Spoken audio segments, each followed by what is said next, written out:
गंगा यमुना तीर चलो मन गंगा यमुना तीर गंगा यमुना शीतल पानी गंगा यमुना निर्मल पानी शीतल होगा शरीर चलो मन गंगा यमुना तीर चलो मन गंगा यमुना तीर బ్యూటిఫుల్ సీనరీ చాలా సంవత్సరాల తర్వాత చూసే ఆ అదృష్టం మరొకసారి కలిగింది. ఎందుకంటే చైల్డ్హుడ్ డేస్ అన్ని మరొకసారి జ్ఞాపకం వస్తున్నాయి. మంథిని గోదావరి తీరం ఇది ఎంత బ్యూటిఫుల్ గా కనిపిస్తున్నది. ఒకప్పటి రోజులు మళ్ళా రిపీట్ అవుతాయి అని అంటారు కదా అందరూ, అది రిపీట్ అవుతుంది. ముఖ్యంగా చెప్పానంటే కాళేశ్వరం ప్రాజెక్ట్, మేడిగట్ట ప్రాజెక్ట్ అంటాం కదా, ఆ ప్రాజెక్ట్ ఎప్పుడైతే కుంగిపోయిన తర్వాత మంథినికి మళ్ళా పూర్వ వైభవం అని నేను ఆ పదం తప్పకుండా వాడాల్సి వస్తుంది.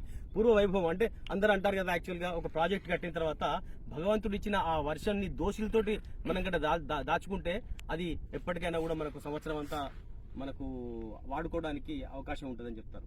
బట్ ఇక్కడ మెయిన్గా మేడిగడ్డ ప్రాజెక్టు కంటే మీద అన్నారం చిన్న ప్రాజెక్టు ఉంది, ఇటు మంథినికి పైన సుందిల ప్రాజెక్ట్ ఉంది, దాని మీద ఆల్రెడీ ఒక ప్రాజెక్ట్, బిగ్ ప్రాజెక్ట్ ఉన్నది. ఏది? Sripada project, Yellampalli project. అక్కడ ఉన్న నీళ్లు కిందికి వచ్చినప్పుడు మంథిని పంట పొలాలన్నీ కూడా సుభిక్షంగా బ్రహ్మాండంగా ఉండే అవకాశం. కాకపోతే రివర్స్గా అంటే గోదావరి వాటర్ను స్టాగ్నేట్ చేసి ఆపి ఒక మేడిగడ్డ ప్రాజెక్టు ద్వారా మహారాష్ట్ర నుంచి వచ్చే నీళ్లు, ఇక్కడ వచ్చే నీళ్లు, గ్రావిటీ ఫోర్స్తో ఇటు నుంచి వచ్చే నీళ్లు, అటు గ్రావిటీ ఫోర్స్తో వచ్చే నీళ్లను ఉల్టా అంటే దాన్ని బాహుబలి ఇంజన్లతోటి రివర్స్ పంపింగ్ చేసి అవి ఎక్కడికో తీసుకుపోవడం, ఇది ప్రకృతికి విరుద్ధం అని చాలా మంది మంథిని వాసులు కాదు ప్రపంచవ్యాప్తంగా అందరూ కూడా చెప్తున్నారు. ఎందుకంటే వేద పండితులు అయితే చాలా చక్కగా దీన్ని అభివర్ణిస్తారు. ఎందుకంటే వేదాలలో చెప్పబడి ఉన్నది. ఎందుకంటే ఒక ప్రవాహాన్ని భగవంతుడు ఏ దిశగా ఎటు వెళ్ళాలనే నిర్దేశించిన దాన్ని మనము ఎవరము అడ్డుకట్ట వేయచ్చు. అడ్డుకట్ట వేసినా కూడా కనీసం ఒక ధార లాంటిది అతి ఎత్తుగా కాకుండా మామూలుగా కట్టిన ఇప్పుడు ఎన్నో ప్రాజెక్టులు ఉన్నాయి. ఆ ప్రాజెక్టులలో పూర్తి నిర్బంధించారు నీళ్లను, ఆ నీళ్లను ఫ్లోటింగ్ గా ఉంచేలాగా ఉంచుతారు. బట్ ఇక్కడ ఏమవుతున్నది, మేడిగడ్డ ప్రాజెక్ట్ అయింది, వాటర్ ఆగుతున్నాయి, ఆగిన వాటర్ ను రివర్స్ గా అంటే ప్రకృతికి విరుద్ధం, అది ఏదైతే న్యాచురల్ గా గ్రావిటీ ఫోర్స్ తో వచ్చే నీళ్లను నువ్వు నీ యొక్క మనిషి సాధించిన శక్తితోటి రివర్స్ గా పట్టుకపోవడం అనేది అది ప్రకృతి విరుద్ధం అని చెప్తున్నారు. కాబట్టి అలాంటివి కావడంతో మేడిగడ్డ ప్రాజెక్టు నిజంగా చెప్పాలంటే కుంగిపోయింది. అది భగవంతుడి నిర్ణయం అని చాలా మంది వేద పండితులు ఇక్కడ ఉన్న వాళ్ళందరూ కూడా అంటున్నారు. ఎందుకంటే ముఖ్యంగా మంథిని గోదావరి తీరంలో దాదాపు ఒక 4-5 సంవత్సరాల నుంచి 5-6 సంవత్సరాల నుంచి ఎవరు కూడా స్నానాలు ఆచరించడం లేదు. చాలా మంది భక్తజనులు ఇక్కడికి వస్తూ ఉంటారు. శివరాత్రి కానీ, పెద్ద ఏకాదశి నాడు కానీ, ప్రతి ఏకాదశి అనునిత్యం రోజు కూడా ఉదయమే 3 గంటలు 4 గంటలు లేచి కాలినడకతోటి వాళ్ళు వ్యాయామం అవుతుంది. At the same time Godavari స్నానం కూడా ఘటిస్తుంది. అటు గౌతమేశ్వరుని దర్శనం అవుతుంది, సరస్వతి అమ్మవారు, రాముని దర్శనం అవుతుంది అని చాలా మంది ఆ అద్భుతమైన తీరుగా ఎంజాయ్ చేస్తూ వచ్చారు. బట్ ఇక్కడ పర్టికులర్ గా ఈ 4-5 సంవత్సరాల తర్వాత అనూహ్యంగా ఎప్పుడైతే మేడిగడ్డ ప్రాజెక్టు కుంగిపోయిందో ఆ తర్వాత యథాస్థితిగా ఆ ఉసుక తెప్పలు ఇంత బ్యూటిఫుల్ గా కనిపిస్తున్నాయి చూడండి. తర్వాత నీళ్లు కూడా ఫ్లోటింగ్ ఉన్నది, చక్కగా నిర్మలంగా ప్రశాంతంగా అద్భుతంగా ఆహ్లాదకరమైన వాతావరణం మరొకసారి ఇక్కడ సంతరించుకున్నది.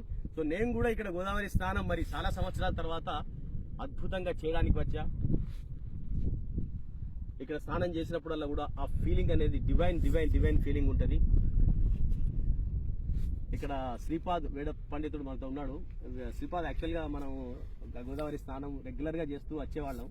పూర్వం ఇన్ ద సెన్స్ ఒక 4-5 సంవత్సరాల క్రితం అయితే రెగ్యులర్గా అడపదడప వస్తూ బ్రహ్మాండంగా ఎంజాయ్ చేసేది. మనకి ఎప్పుడన్నా హ్యాపీ అంటే మనకి ఏదో పిక్నిక్ స్పాట్ కాదు, మనకి ఇదే బ్యూటిఫుల్ పిక్నిక్ స్పాట్. మన గోదావరికి వచ్చి స్నానం చేయడమే, మంచిగా సంధ్యావందనం చేసుకుని ఇంత జపము తపము ఆనందంగా ఆ యొక్క డివైన్ పవర్ని ఎంజాయ్ చేయడం. సో ఆ మేడిగడ్డ ప్రాజెక్ట్ కుంగిపోవడము, మళ్ళా యథాస్థితిగా ఉండడం, దీన్ని ఎలా వివరిస్తాం? మనం చాలా రోజుల తర్వాత నేను ఇక్కడ దాకా వస్తాను కూడా మనం అనుకోలేదు. అసలు ఇక్కడ స్నానం చేసి నాకు ఆనందంగా ఉన్నది.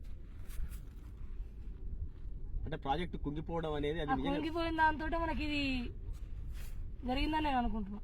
ఇట్లా ఇప్పుడు ఇట్లనే ఉంటుంది, ప్రజెంట్ అయితే ఇట్లనే ఉంటుంది. అంటే దానికి కారణం ఏంటంటే ఇప్పుడు మన వేల కోట్ల రూపాయలతోటి ప్రాజెక్టు నిర్మాణం చేశారు, అదంతా కూడా ప్రజాధనమే అని చెప్తారు కదా.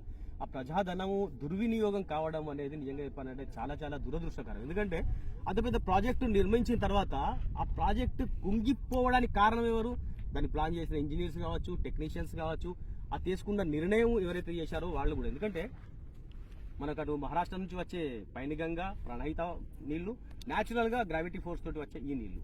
సో ఈ ఫోర్స్ అంతా అక్కడ తట్టుకునే శక్తి ఉన్నదా లేదా, మరి ఫౌండేషన్ సరిగ్గా ఉన్నదా లేదా. కొంతమంది అంటారు కదా, అంటే అక్కడంతా అడుగు భాగానంతా బొగ్గు పడింది, ఆ బొగ్గు మీద ఎవరైనా కడతారా, ఇది ఎందుకంటే మనంతా కోల్ బెల్ట్ ఏరియా కదా, ఆ బొగ్గు మీద నిర్మాణం చేస్తే అట్లానే ఉంటుందని కొంతమంది అంటున్నారు. కొంతమంది వట్టిగా మన గౌరవ ముఖ్యమంత్రి కూడా శాసనసభలో మాట్లాడుతూ అన్నారు కదా, అంటే కేవలం ఉసుక మీదనే ఫౌండేషన్ లేకుండా కట్టారు కాబట్టి అది కుంగిపోయింది అని ఇలా చెప్పారు. ఈవెన్ వాళ్ళంతా కూడా ఇప్పుడు గెలిచిన శాసనసభ్యులు వాళ్ళంతా కూడా ఇక్కడికి తక్కువ కాలంలోనే వచ్చి విజిట్ చేస్తారట. విజిట్ చేసి మరి దానికి కారణాలు ఏంది, పూర్తిగా దీనికి బాధ్యులు ఎవరు, ఎందుకంటే ప్రజా సొమ్మును ఎవరైతే దుర్వినియోగం చేస్తారో వాళ్ళు శిక్షకు అర్హులు.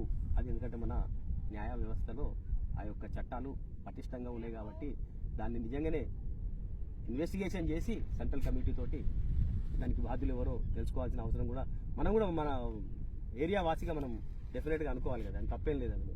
ఎందుకంటే ఇప్పటికీ మనకైతే నీళ్ళకైతే సుభిక్షంగా ఉన్నాం, నీళ్ళకి ఎట్టి పరిస్థితులు మనకైతే ఎప్పుడు కూడా కరువు వచ్చింది ఎప్పుడన్నా, ఎప్పుడో నాకు తెలిసి ఎప్పుడో ఒక్కసారి అది కూడా నిర్జలమైన సందర్భం చూసాం. బట్ అయినంతలో మనకు పుష్కలంగా చెర్లలో నీళ్లు ఉంటున్నాయి, కాలువలలో, కుంటలలో, బావులలో కూడా ఎప్పుడు కూడా ఎండిపోయిన దాఖలాలు లేవు. కాబట్టి అలా ఉన్న పరిస్థితుల్లో మన ఏరియాలో నీళ్లు స్టాగ్నెంట్ చేసి వేరే ఏరియాకు పట్టుకపోయి మన పొలాలన్నీ కూడా మన ఫ్లడ్స్ వచ్చినప్పుడు చూసా, మన పక్క చుట్టుపక్కల ఉన్న పొలాలకు నీళ్లు వస్తాయి అనుకున్న సందర్భంలో ఏమైంది, పూర్తి మన పొలాలన్నీ కూడా మునిగిపోయినాయి, ఇల్లులు మునిగిపోయినాయి. పూర్తి మంతిని ఒక రకంగా చెప్పాలంటే పడవలలో తిరుగుతాం అన్న పరిస్థితి కూడా వచ్చే. సో అలాంటి పరిస్థితి తీసుకువచ్చే ప్రాజెక్టులు నిజంగానే మరి డిజైన్ చేశారని అంటే మరి నిజంగానే ఒక్కొక్కసారి దురదృష్టకరం అని చెప్తారు, సందేహం లేదు. సో ఇలాగే ఈ నిర్మలంగా ఈ ప్రశాంతమైన వాతావరణం ఉండాలి.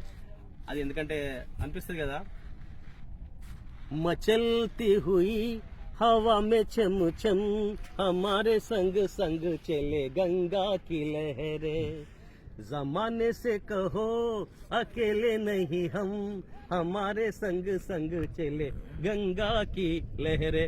అద్భుతమైన ఫ్లోటింగ్, చక్కగా క్రిస్టల్ క్లారిటీగా, అడుగున ఉన్న ఉసుక కానీ ఆ కచ్చకాయలు, కంకెర అన్ని కూడా బ్రహ్మాండంగా, ఈవెన్ శంకులు చిన్న చిన్నవి అవన్నీ కూడా బ్యూటిఫుల్ గా కనిపిస్తున్నాయి. ఇలాంటి నిర్మలమైన ప్రశాంతమైన వాతావరణం ఉన్నవాళ్ళు నిజంగా స్వర్గధామం లాగా భావిస్తారు. అలాంటి స్వర్గధామం మళ్ళా మంతినిలో వాతావరణం ఏర్పడడంతో ఇక్కడ ఉన్న ప్రజలందరూ కూడా హ్యాపీగా ఆనందంగా గోదావరికి వచ్చి మళ్ళా పూర్వ వైభవంతో ఆ స్నానాలు ఆచరించి ఎంజాయ్ చేస్తున్నారని చెప్పడంలో ఏ మాత్రం కూడా సందేహం లేదు. Really we are feeling very very happy. Thank you very much.